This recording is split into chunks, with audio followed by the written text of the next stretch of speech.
Welcome back to your channel Tripitak. तो इस video में हम लोग देखने जा रहे हैं जो हमारा लास्ट टॉपिक है प्राकृतिक वनस्पति भारत में, उसका ठीक है, नेचुरल वेजिटेशन। हालांकि एक हम फैक्ट बेस्ड बना देंगे प्राकृतिक वनस्पति जो भारत वाला है उसमें। हालांकि उसको आप लोग इंडिया फॉरेस्ट रिपोर्ट अगर सर्च मारेंगे तो उस पे भी कंप्लीट हो जाएगा, ये यूट्यूब पे भरा रहता है। मगर हम भी फैक्ट बेस्ड से इस पे जो आता है पूरा जो भी फॉरेस्ट से रिलेटेड कितना किलोमीटर स्क्वायर में है, कितना पतझड़ है, कितना क्या है, वो सारा हम लोग एक बनाने का कोशिश करेंगे। बट अगर हम थ्योरी की बात करें तो ये लास्ट टॉपिक है मैंग्रोव फॉरेस्ट इन इंडिया जो कि आपका बनेगा। चलिए शुरू करते हैं, ठीक है। मैंने प्राकृतिक वनस्पति भारत में का ये लास्ट टॉपिक है, शुरू करते हैं। देखिए, सबसे पहली बात कि मैंग्रोव फॉरेस्ट जो है ये हिंदी में अनुपवन के नाम से जाना जाता है। और ये सभी लोग जानते होंगे कि मैंग्रोव फॉरेस्ट का जो क्षेत्र होता है बेसिकली वो कौन सा रीजन होता है, तो वो तटीय इलाका होता है। तटीय इलाका मतलब जो नहीं भी पढ़ा लिखा होगा उसको पता होगा कि मैंग्रोव वन कहाँ पाए जाते हैं, तो तटीय क्षेत्र में पाए जाते हैं, ठीक है। तो आखिर तट किसका है ना, बात आता है तट किसका भाई, है ना, पूछिएगा ना कि तट किसका, कोस्ट किसका। तो कोस्ट नदी का, कोस्ट समुद्र का, है ना, दोनों का ही, नदी का भी और समुद्र का भी, दोनों का ही जो तट होता है। हालांकि समुद्र के तट को बीच कहते हैं, ठीक है, पुलीन कहते हैं, और नदी के तट को तट कहते हैं। तो कहने का मतलब है कोस्ट नदी का और कोस्ट समुद्र का। अब देखिए, अगर नदी के किनारे कोई अगर जम रहा है, नदी के किनारे पे जम रहा है, तो वो जाहिर सा बात है कि जो दो जगहों पे जमेगा, समुद्र में जाके थोड़े जमेगा, मिट्टी तो होना चाहिए। मतलब पेड़ के उगने के लिए सॉइल का होना तो नेसेसरी है, मिट्टी का होना नेसेसरी है। तो नदी से बनाए गए डेल्टा क्या होता है, नदियां जब अपने मुहाने में जा रही होती है, यानी जिससे वो मिलने जा रही होती है, जैसे गंगा बंगाल की खाड़ी से मिलने जाती है, बंगाल की खाड़ी में गिर जाती हैं, तो गिरते वक्त वो अपना सारा कचरा एक जगह इकट्ठा कर देती है। कई सारी नदियां इस तरीके से कचरा इकट्ठा कर देती हैं, इस शेप में, ठीक है, ट्रायंगल के शेप में। ये फिजिक्स के डेल्टा से मैच करता है, इसीलिए इसका नाम जो है डेल्टा पड़ता है, ठीक है। तो ये डेल्टा क्या है, देखिए, डेल्टा जो है कोई जलीय भूमि नहीं है, वाटर बॉडी नहीं है, वो एक स्थलीय भूमि है, ये स्थल है, ठीक है, स्थल है। हाँ, और ये बड़ा ही, इस पे जो मिट्टी है ये नदियों के द्वारा लाई गई जलोढ़ मिट्टी, अलुवियल सॉइल है, जो कि काफी फर्टाइल है, ठीक है। तो यहाँ पर क्या होना शुरू हो जाएगा, इन्हीं नदियों पे, इन्हीं डेल्टाई क्षेत्र में आपको क्या देखने को मिलेगा, मैंग्रोव फॉरेस्ट देखने को मिलेंगे, ठीक है। तो नदी पे मिलेगा तो कहाँ कहाँ भाई, डेल्टा। ये जो डेल्टा है, यहाँ पे जो मैंग्रोव फॉरेस्ट मिलेगा अनुपवन, है ना, तो वो अनुपवन में फेमस कौन है, Sundarban delta. Sundarban delta famous है, हाँ फेमस है। ये तो क्योंकि सबसे बड़ा डेल्टा है इसीलिए सुंदरबन के मैंग्रोव सबसे ज्यादा फेमस है। मगर आपको बताते हैं कृष्णा नदी भी डेल्टा बनाती है, तो कृष्णा नदी के पास भी, क्योंकि वो तटीय इलाका है, तो वहां पे भी मैंग्रोव फॉरेस्ट होगा। मैंग्रोव फॉरेस्ट बेसिकली पानी और कीचड़, ये दो जगहों को देखता है और वहीं पर उग जाता है, ठीक है। तो कृष्णा नदी पे हो गया। और बताइए, गोदावरी एक साइड डेल्टा बनाती है, एक साइड एस्चुअरी बनाती है, ज्वार नद बनाती है। तो गोदावरी पे भी आपको देखने को मिलेगा मैंग्रोव फॉरेस्ट, गोदावरी के किनारे पे, अंतिम मुहाना पे। उसी तरीके से आपको और कहाँ देखने को मिलेगा, महानदी चूंकि डेल्टा बनाती है तो महानदी पे भी देखने को मिलेगा। और ऐसा एक बार नहीं, जुआरी रिवर जो कि एस्चुअरी का निर्माण करती है, गोवा में पड़ता है ये रिवर, तो वहां पे भी आपको जो है मैंग्रोव फॉरेस्ट उसके किनारे पे, लास्ट वाले छोर पे देखने को मिलेगा। मैंग्रोव खोजता क्या है, कोई भी अनुपवन क्या खोजता है, तो वो कहता है भाई पानी, कीचड़ वाला पानी, है ना, पानी दो, है ना, मतलब किचकिचाया हुआ पानी होता है ना, मिट्टी भी ज्यादा होना चाहिए उसमें, पानी पानी एकदम होना चाहिए, वैसा जो है मैंग्रोव को खोज रहता है। चलिए, तो डेल्टा नदियां बनाती हैं, उसके बाद नदियों के ही, नदी जब लास्ट में जा रही होती है तो लास्ट स्टेज में नदियां एक और चीज बनाती हैं, हम उसे एस्चुअरी कहते हैं। एस्चुअरी को हिंदी में ज्वार नद कहते हैं, ज्वार नद, है ना। एस्चुअरी क्या होता है, अगर हम इसको समझाएं तो हिंदी मीडियम वालों को अच्छे से समझ में आ जाएगा। जैसे नर्मदा और ताप्ती सीधे धम से नीचे गिर जाती है अरब सागर में, और कचरा भी साथ में लेकर के गिरती है, ठीक है। तो ये जा करके कचरा भी साथ में लेकर के गिरती है। तो जैसे ये पानी बह रहा है, इसी में ऐसे कटोरा की तरह, उल्टा कटोरा या उल्टा नाद की तरह कचरा गिरता चला जाता है और इस शेप का कचरा बन जाता है, और इसी को हम लोग एस्चुअरी कहते हैं। एस्चुअरी क्या है, वाटर बॉडी है, बट कहाँ पे बनाया गया है? पानी में। पानी में एस्चुअरी बनता चला जाता है, ठीक है, वाटर बॉडी, ठीक है, समझ में आ गया होगा। और इसके ऊपर क्योंकि बताइए ये पानी के साथ गिरा है ये कचरा, तो इसमें पानी का मात्रा होगा, कीचड़ वाला मतलब मिट्टी होगा ना, किचकिचाया मिट्टी, कीचड़ वाला मिट्टी, स्वैम्पी मिट्टी। तो यहाँ पे भी मैंग्रोव जो डिमांड कर रहा है, मैंग्रोव क्या डिमांड कर रहा है कि भाई मिट्टी ऐसा होना चाहिए जिसमें कीचड़ वाला मिट्टी, सूखा रूखा मिट्टी हमको नहीं चाहिए, किचकिचाया हुआ मिट्टी चाहिए, है ना, कचर कचर मिट्टी चाहिए, है ना। तो यहाँ पे भी मैंग्रोव अपना जम जाएगा, ठीक है। तो ये दो जगह तो हो गया मैंग्रोव का। अब एक बात बताइएगा, डेल्टा के आसपास वाले जो मैंग्रोव होंगे, डेल्टा के आसपास वाले जो मैंग्रोव होंगे, मैंग्रोव फॉरेस्ट, डेल्टा के आसपास वाले मैंग्रोव फॉरेस्ट में क्या सॉल्ट जैसा कुछ रहेगा? नमक का मात्रा होना चाहिए, ऐसा कुछ। तो डेल्टा के पास ये तो नदियों से बनाया हुआ आकृति है, तो नदी तो खुद मीठा पानी का केंद्र है, मतलब सोर्स है ना वो, क्या किस चीज का स्रोत है? मीठे पानी का स्रोत है। तो मीठे पानी का जब स्रोत है नदियां, तो ये जो मैंग्रोव फॉरेस्ट होते हैं, क्या ऐसा जरूरी है कि इसको मीठा से मतलब सॉल्ट नहीं होना चाहिए, नमक नहीं होना चाहिए इनके पास? देखिए यहाँ पे नमक तो पहले ही से नहीं है, क्योंकि डेल्टा पे जो मैंग्रोव फॉरेस्ट जमे हैं, तो डेल्टा पे जब ये मैंग्रोव फॉरेस्ट जमे हैं, तो क्या इनको नमक से खतरा होगा? तो भाई हम देखेंगे कि आखिर जो डेल्टा है वो किस पानी के, इस पे कौन सा पानी पाया जा रहा है? मीठा मीठा पानी, कीचड़ होगा बट वो मीठे पानी का कीचड़ होगा, तो इसको नमक से तो कोई खतरा नहीं होगा। यहाँ पे उगने वाले मैंग्रोव फॉरेस्ट को नमक से कोई खतरा नहीं होगा, क्योंकि डेल्टा पे नमक का मात्रा नहीं है, क्लियर है। मगर क्या बहुत ज्यादा कीचड़ तो यहाँ होगा, तो डेल्टा पे उगने वाले मैंग्रोव फॉरेस्ट कीचड़ में पूरे टाइम रहेंगे अगर, पानी पानी पानी पानी, तो क्या सड़ नहीं जाएंगे? क्या कीचड़ के प्रभाव में आकर के क्या वो सड़ नहीं जाएंगे क्या? क्योंकि अगर हम नॉर्मल लकड़ी को रखते हैं, तो लकड़ी अगर उस पर दिन भर पानी पानी एकदम कीचड़ कीचड़ लगाए रहे तो वो लकड़ी सड़ जाता है। तो इस तरीके से तो डेल्टा पे पाए जाने वाले मैंग्रोव फॉरेस्ट कीचड़ के ज्यादा होने के वजह से सड़ जाते होंगे। तो इसीलिए भगवान जी क्या किए कि डेल्टा पे पाए जाने वाले सभी मैंग्रोव फॉरेस्ट को, जैसे सुंदरवन में पाया जाने वाला सुंदरी ट्री, सभी मैंग्रोव फॉरेस्ट को मड रेजिस्टेंट बना दिए, माने कीचड़ से प्रतिरोध कर लेते हैं ये लोग।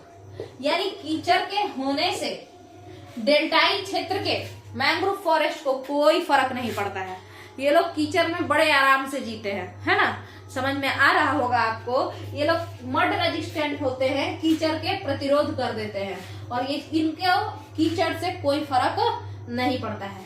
सिमिलरली पानी अपना कचरा लेकर के कूदा, किसमें कूदा? समुद्र में कूदा, कचरा जाके नाद की तरह उलट गया, है ना। जैसे अगर हम ऐसे धम से कूदेंगे तो मुंह के बल से जाकर के नीचे गिर जाएंगे और पीठ ऊपर चला जाएगा, तो वैसे ही ये कचरा किससे आया? पानी से आया। पानी क्या होता है? मीठा पानी, है ना, मतलब नदी का पानी मीठा पानी। तो फिर यहाँ पे भी जो पेड़ पाया जाता होगा उसको नमक से बचने का तो कोई जरूरत नहीं है, तो किससे बचना चाहिए? कीचड़ से बचना चाहिए। तो कीचड़ से अगर बचना है तो फिर भगवान क्या किए, इन यहाँ के मैंग्रोव फॉरेस्ट को मड रेजिस्टेंट बना दिए। तो एस्चुअरी और डेल्टा के क्षेत्र में पाए जाने वाले मैंग्रोव फॉरेस्ट मड रेजिस्टेंट होते हैं, कीचड़ का इन पे कोई असर नहीं होता है, क्लियर है। चलिए, और अच्छा यही को हम लोग ये भी कह सकते हैं, इन्हीं फॉरेस्ट को जो कि डेल्टाई क्षेत्र में और एस्चुअरी वाले ज्वारनद वाले रीजन में पाए जाते हैं, हम कह सकते हैं कि भाई ये दलदली क्षेत्र में उगते हैं, क्योंकि इन्हीं इलाकों में दलदल बन जाता है, स्वैम्पी फॉरेस्ट बन जाता है, तो ये दलदली क्षेत्र में पाए जाते हैं। चलिए, इसके बाद हम लोगों को जो देखना है वो है अगला, और किस किस टाइप का जो है, और किस किस टाइप का ह्यूमिड नहीं होगा यहाँ पे, एक सेकेंड, स्वैम्पी होगा।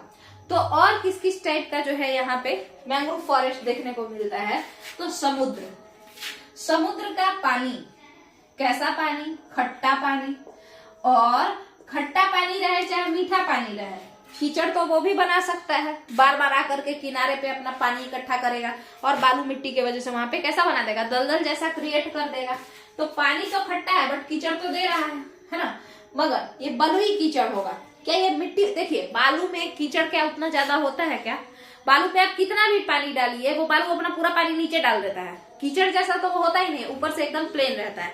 मिट्टी पानी को सोख लेता है, बालू सोखता कहाँ है, बालू पूरा नीचे डाल देता है। समझ में आया? तो देखिए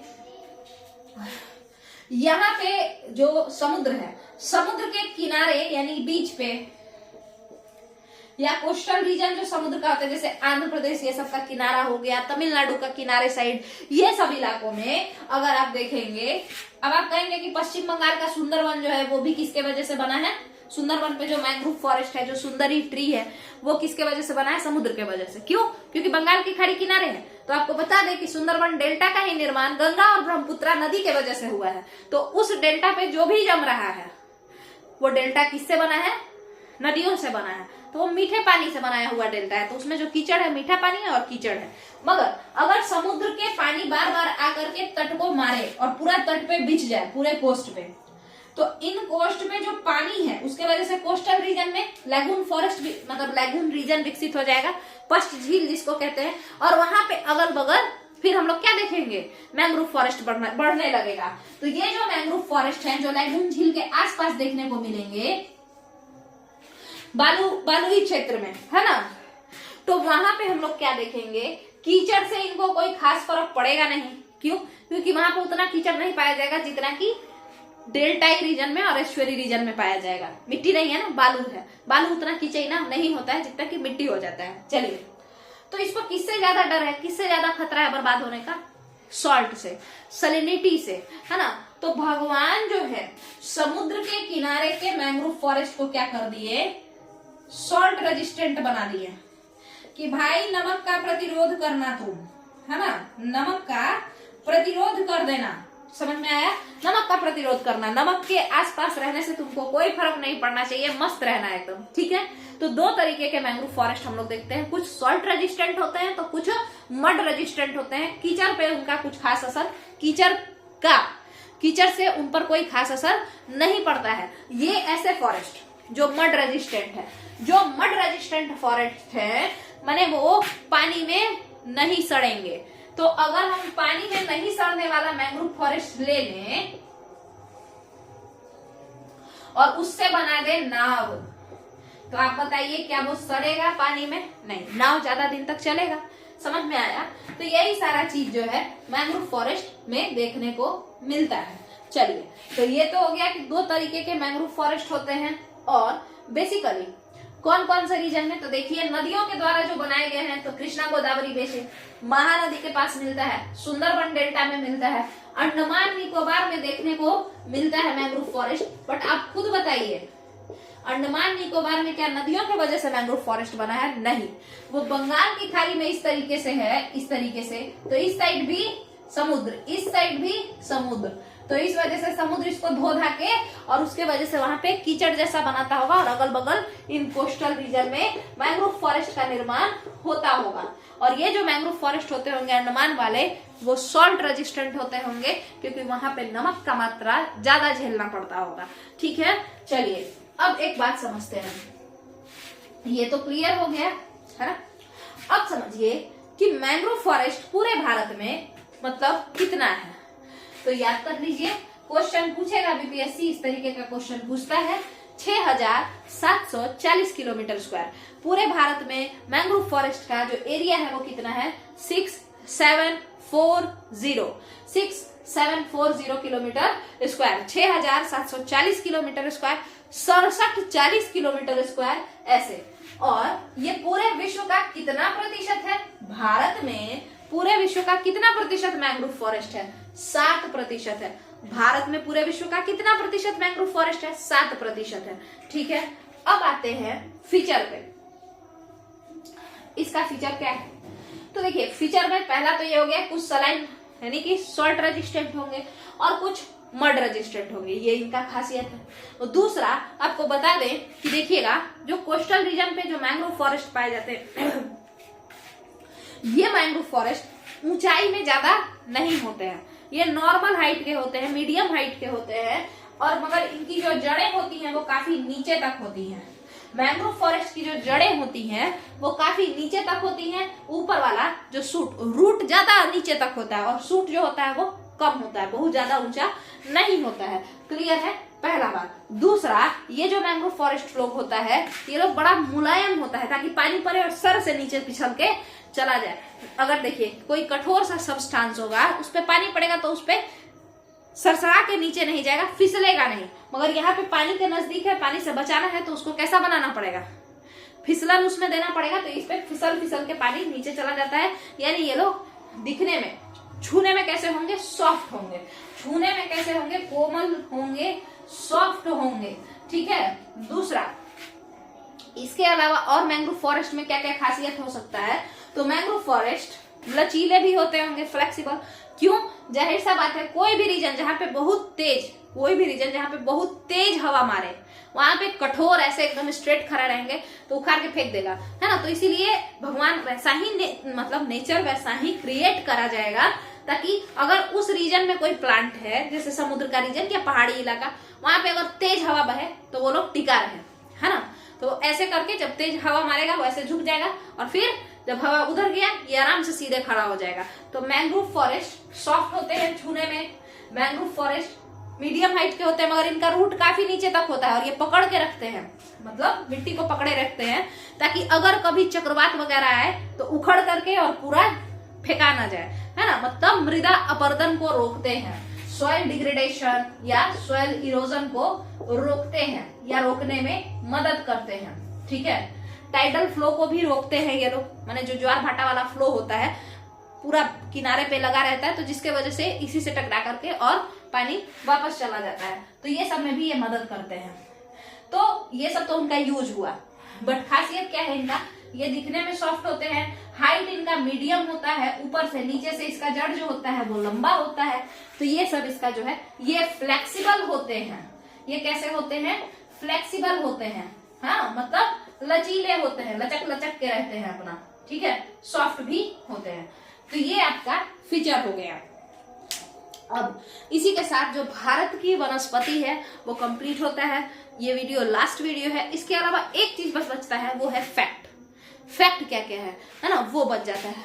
अब इसको जब हम लोग वर्ल्ड लेवल पे पढ़ेंगे तो आपको बताएंगे कि भूमध्य सागरीय क्षेत्र में मैंग्रोव फॉरेस्ट पाए जाते हैं, तो क्या आपको इससे नहीं पता चलेगा कि भाई समुद्र का और नदी का यही दो जगह पे तो पाया जाता है। तो भूमध्य सागरीय कह रहे हैं यानी समुद्री इलाका है ना, तो वहां पे नमकीन नमकीन टाइप का सब चीज होगा। चलिए, तो यहाँ पे हम लोग इस वीडियो को खत्म करते हैं। अगर वीडियो पसंद आया हो तो वीडियो को लाइक कीजिए, वीडियो को शेयर कीजिए सभी लोगों के साथ और चैनल को सब्सक्राइब कर लीजिए और नीचे कमेंट में जरूर बताइए कि मेरा एक्सप्लेन करने का तरीका आपको कैसा लगा। चलिए, थैंक यू।